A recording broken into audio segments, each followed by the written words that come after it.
A Mãe, dirigido pelo Cristiano Burlan, A Viagem de Pedro, de Laís Bodansky, Carvão, da Carolina Markovits, Marte 1, do Gabriel Martins, Pacificado, do Paxton Winters e Paloma, do Marcelo Gomes. Esses são os 6 filmes que foram anunciados pela Academia Brasileira de Cinema, que continuam na disputa pela vaga do país no Oscar 2023. Essa seleção foi definida por 18 membros da Academia Brasileira de Cinema, entidade que fica responsável pela escolha. Entre os nomes mais conhecidos que formavam essa comissão estavam o Marcelo Serrado, Jefferson Di, Patrícia Pilar, Petra Costa, Valdemar Dalenogari e também Uzelito Viana. A comissão era presidida pela Bárbara Cariri. Com o anúncio previsto para o dia 5 de setembro, está na hora de falar quais são os pontos fortes e fracos de cada um dos candidatos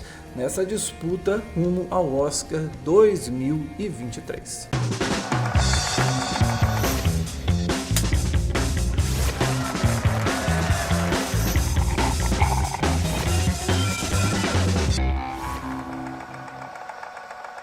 Você conhece a Cult, a rede social para quem ama cultura?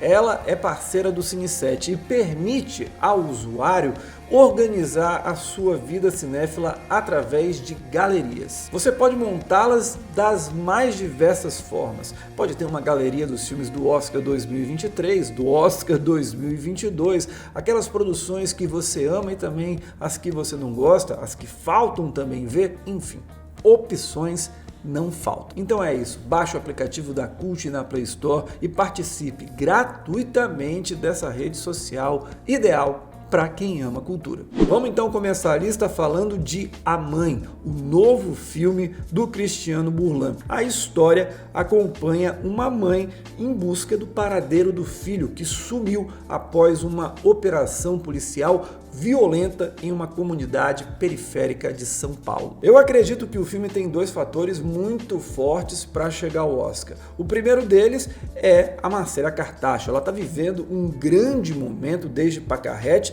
e ganhou novamente o prêmio de melhor atriz no Festival de Gramado justamente por A Mãe. É sempre bom lembrar que a Cartacho já tem uma carreira internacional muito forte. Ela venceu nos anos 80 o prêmio de melhor atriz pelo trabalho em A Hora da Estrela. O segundo ponto é a universalidade da história, o amor materno, a busca desesperada de uma mãe pelo filho é algo que atravessa todo mundo e aqui serve para aprofundar o conhecimento das pessoas em relação aos jogos de poder dentro das comunidades e, é claro, a própria violência urbana paulistana. Por outro lado, A Mãe tem uma participação muito tímida em festivais internacionais. O maior destaque foi o prêmio de atriz coadjuvante em Málaga, em março desse ano. E essa ausência do filme em grandes festivais, Cannes, Veneza, Telluride, Toronto, podem prejudicar as pretensões do filme de ir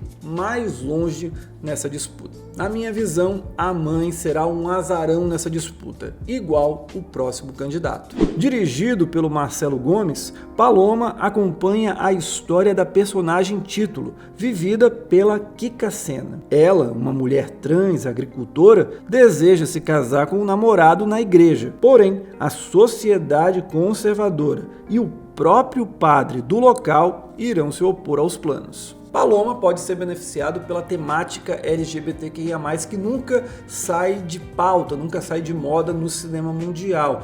E sendo ancorado por uma atuação bastante elogiada como a da Kika Sena, impulsiona ainda mais o filme. Nesse aspecto, a gente pode lembrar o paralelo com Uma Mulher Fantástica, em que a atuação da Daniela Vega foi exaltada mundo afora. Além disso, a produção conta com o apoio internacional da Memento Filmes, uma empresa que já trabalhou com produções importantes, como Sono de Inverno, Me Chame Pelo Seu Nome e A Separação. Porém, igual a Mãe, as participações em festivais internacionais de Paloma ainda estão bem tímidas. O lançamento aconteceu em Munique em junho desse ano e o filme já está confirmado em Londres e Uelva, o que é muito pouco se a gente levar em consideração com os pesos pesados que ele terá pela frente no Oscar. Resumo resumo da ópera, acho que está difícil para Paloma ser o nosso representante no Oscar. Agora, vamos passar para os candidatos com chances médias. Rodado no Morro dos Prazeres, no Rio de Janeiro, Pacificado mostra a relação conturbada entre uma garota de 13 anos com o pai, ex-traficante, que acaba de sair da cadeia e se vê tentado a voltar ao crime. As Olimpíadas de 2016 são o pano de fundo da trama. Cá entre nós que é inevitável bater o olho em Pacificado e não lembrar daquelas produções que o Brasil mandou aos montes nos anos 2000, após o fenômeno de Cidade de Deus, que falavam sobre a violência urbana, especialmente no Rio de Janeiro. E é justamente essa saturação que pode jogar contra Pacificado. Pode também jogar contra Pacificado o fato do diretor Paxton Winters não ser brasileiro, ele é norte-americano.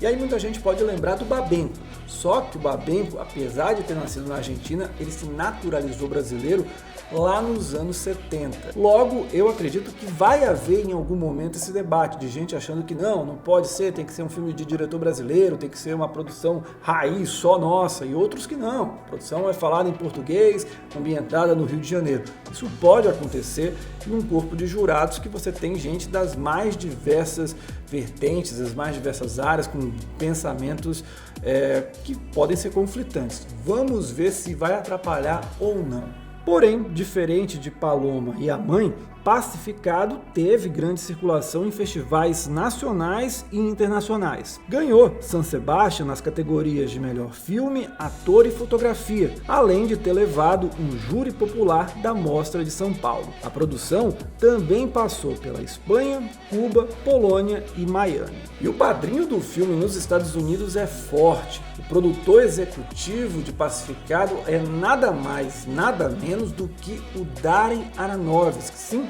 ele mesmo, o cara que comandou Cisne Negro. Então, ter o Aronofsky ali abrindo portas dentro da academia não é algo ruim nem desprezível, muito pelo contrário. No fim das contas, acredito que Pacificado tem chances médias nessa disputa. Estrelado pelo Cauã Raymond, A Viagem de Pedro acompanha os dilemas de Dom Pedro I no retorno a Portugal, em 1831. A desconstrução da figura histórica é o foco do drama de época. Perto dos demais candidatos, A Viagem de Pedro pode ser considerada a superprodução entre os concorrentes. Afinal de contas, tem o maior orçamento, o astro mais conhecido e produtoras de peso, como a Globo Filmes, Biônica e a portuguesa Som e Fúria. Joga ainda a favor do filme a proximidade dos 200 anos da independência do Brasil e também da Laís Bodansky ser uma das diretoras mais prestigiadas do cinema nacional recente,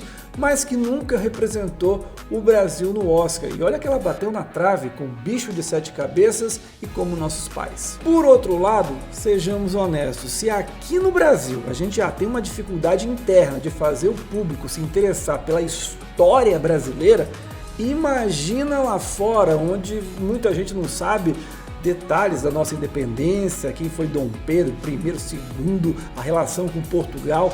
É bem complicado o filme de conseguir duelar contra produções mais pop e até universais. E também é preciso dizer que a própria crítica brasileira também não se encantou tanto pelo filme quando foi exibido no Festival do Rio e na Mostra de São Paulo do ano passado, como também no Festival de Gramado desse ano. Pode até ser escolhido, mas acho difícil ir longe no Oscar. Carvão é o longa de estreia da Caroline Markovits na direção e mostra uma família pobre do interior do Brasil que recebe uma proposta financeira bem vantajosa de hospedar um sujeito misterioso. Porém, à medida que o tempo passa, essa proposta se mostra cada vez mais arriscada. Dos 6 filmes, Carvão é aquele que a gente menos ouviu falar até aqui.